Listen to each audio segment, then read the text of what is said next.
अस्सलाम वालेकुम। वालेकुम अस्सलाम, वालेकुम अस्सलाम। जी मेरा क्वेश्चन ये है कि इस नाम एज बताओ बेटे पहले अपना। सलमान, मोहम्मद सलमान, सलमान कहाँ से? UET Lahore, department? Computer science, अच्छा, और शहर? नारोवाल। अच्छा बताओ। जी मेरा क्वेश्चन ये है कि इस एज में हम किस तरह अपनी सेहत को मेंटेन कर सकते हैं, मतलब कि कौन सी एहतियाती तदाबीर या खुराक वगैरह किस तरह हम अपनी। Very good. Salman, have you seen? बहुत अहम सवाल है, आप सबने इसका जवाब गौर से सुनना है, ठीक है। खिजर भाई हमारे साथ बैठे हैं। खिजर भाई माशाल्लाह, खिजर भाई को माइक दें जरा, खिजर भाई को माइक दें। खिजर भाई से मैं एक सवाल करूं, आपने मेरे साथ रहना ताकि उस सवाल में हम साथ चढ़ सकें कि मैं क्या इनसे बात करने लगा हूं। जी खिजर भाई, आप ये बताएं क्या करते हैं? मैं सॉफ्टवेयर इंजीनियर। खिजर भाई हमारे लाहौर की रीढ़ की हड्डी है, प्रोफेसर फोरम की, हमारे टॉप कोर मेंबर हैं। अच्छा खिजर भाई, आपकी उम्र कितनी है? 43 ईयर्स ओल्ड है ये। आप कंप्यूटर साइंस में है ना?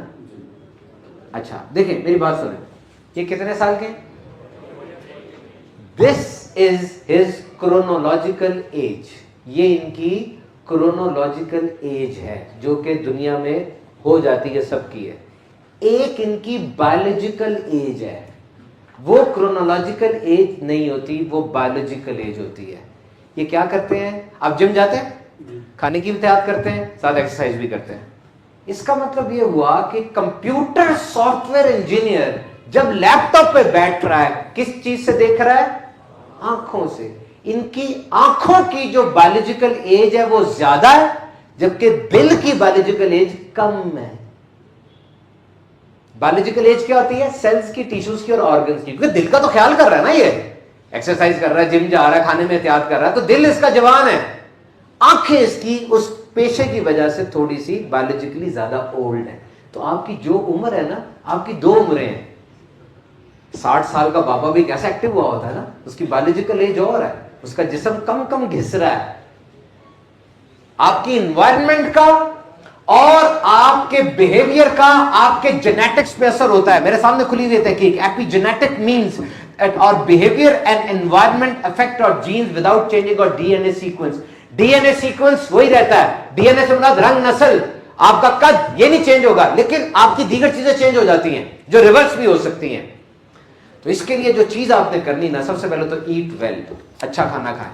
और दूसरा एक चीज मैं जो आपको बता रहा हूं, याद रखना, सदियों से अफलातून, अरस्तु, रोमन्स, ग्रीक, इस्लाम, सब ने इस चीज को सबसे बड़ी दवाई कहा है।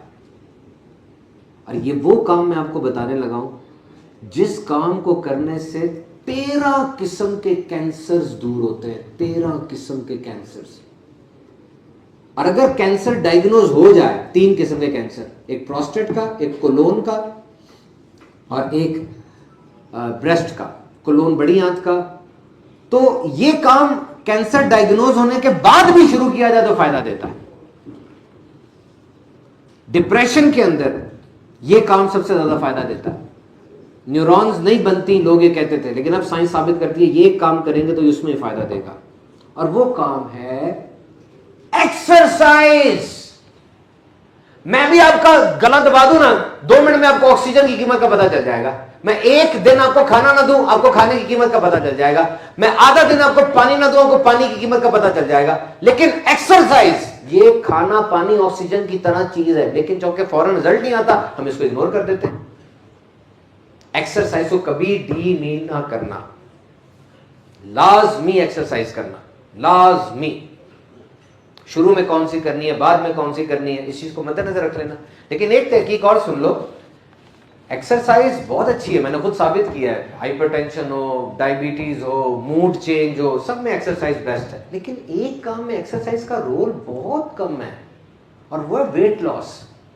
हमारा ना कल्चर बन गया है, वेट लॉस करना है वॉक पे चलो, वेट लॉस करना है ये काम करो। नहीं, दुनिया के सारे न्यूट्रिशनिस्ट, सारे मेडिकल साइंस के डॉक्टर्स इस पर मुत्तफिक है, वेट लॉस में एक्सरसाइज का रोल 0 के करीब है। नो, उस पर न्यूट्रिशन चाहिए। एक डिनर करने आप जाते हैं, 1500 कैलोरीज खा के आ जाते हैं, उसको बर्न करना आसान है। वेट लॉस जो करना चाहता है उसके लिए एक्सरसाइज की इतनी अहमियत नहीं है। न्यूट्रिशन, खाने को मैनेज करें, खाने को मैनेज करें। और बराह करम अगर आप समझते हैं आपका जिस्म बढ़ रहा है तो उसको अभी से कंट्रोल करें। नजर आता है सारों को जिस्म, आप खुद भी देखते हैं, बार बार खुद भी परेशान होते रहते हैं, कैसे इग्नोर कर सकते हैं आप? मेरे पास इतनी हैरान कुन रिसर्च पड़ी हुई है, गौर से सुनना। सिक्का बंद ये हदीस, ये जो माज़अल्लाह ये है, ये लिखा हुआ है कि if you are overweight, overweight से क्या मुराद है? अगर आपका BMI 25 है और अगर आपका BMI 30 से ज्यादा तो आप ओबीस हैं। BMI को छोड़ें, आप सर्च कर लीजिएगा। अगर आपका पाकिस्तान में एवरेज मर्द का जो कद है वो 5 फुट 8 इंच है। एवरेज कद कितना है? 5 फुट 8 इंच। और 5 फुट 8 इंच का बंदा अगर 63 से 70 किलो तक है तो ये उसका वेट ठीक है। और अगर 89 से 100 किलो तक है तो वो ओबीस हो जाता है। ठीक है, मेरे पास तहकीक है, 3 स्टडीज है, ह्यूस्टन की, हार्वर्ड की।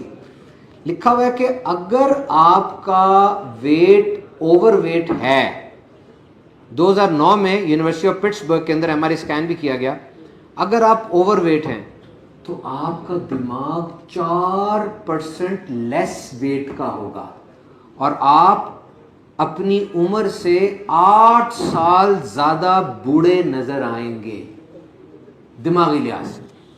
और अगर आप ओबीस हैं, यानी बहुत ज्यादा मोटे हो जाते हैं, तो अब 8% आपका दिमाग कम हो जाएगा और आप अपनी उम्र से 16 साल ज्यादा बूढ़े नजर आएंगे। लेस ब्लड फ्लो होगा। You have to take care, आपको ख्याल रखना पड़ेगा। अब मैं आखिरी चीज ये हेल्थ वाले टॉपिक में डिस्कस करके इसको खत्म करता हूं। लेकर आए हाशिम भाई, ये देखें, ये चेयर है, ठीक है। इस चेयर के ऊपर क्या कुछ पड़ा हुआ है? ये पिज्जा भी है, इसके ऊपर बर्गर भी है, इस पे शवारमा भी है, ये हमने डमी नशा समझ ले, नशा है, कोई भी नशा है, ये डोनट है और ये जूस की बोतल, ये नशे को हमने इसको किया है, मतलब फेक बनाया कि ये नशे की कोई बोतल है। और ये कार्बोनेटेड ड्रिंक का जो बोतल यूज़ की जाती है और ये एनर्जी ड्रिंक है। ये सारी चीज़ें तबाही वाली चीज़ें हैं ना, ये चीज़ें सेहत के लिए अच्छी नहीं है ना। आप सबको पता है, आपने कभी कोशिश भी की है इनको छोड़ने की, कोशिश भी करते हैं, सारी चीज़ें गलत है, कई हराम भी हैं, लेकिन हमें इस सारे के अंदर एक इंतहाई मुज़र चीज़ नज़र नहीं आ रही, हम ओवरलुक कर रहे हैं, जिसका मुसलसल इस्तेमाल हमें खा रहा है, तबाह कर रहा है। और वो क्या है? ये कुर्सी, ये चेयर। नीचे रख दें, उठा के ले जाएं इसको। Chair, sitting on the chair is killing you. 2025 में चेयर से चिपक गए आप।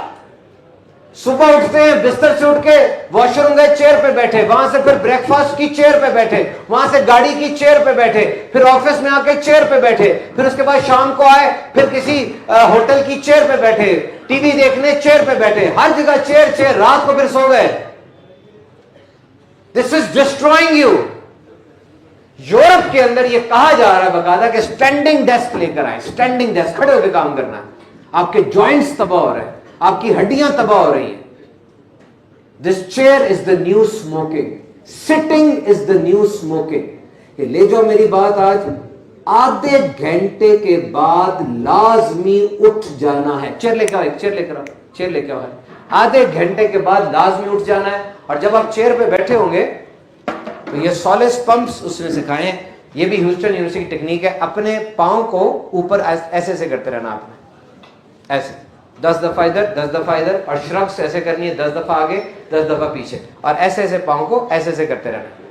इससे आपको बहुत फायदा होगा। SOLEUS, सोलेस पंप, जाके इसको सर्च करें और इसके ऊपर अपना आदी बनाएं, वरना आपका जिस्म आउट ऑफ कंट्रोल हो जाएगा।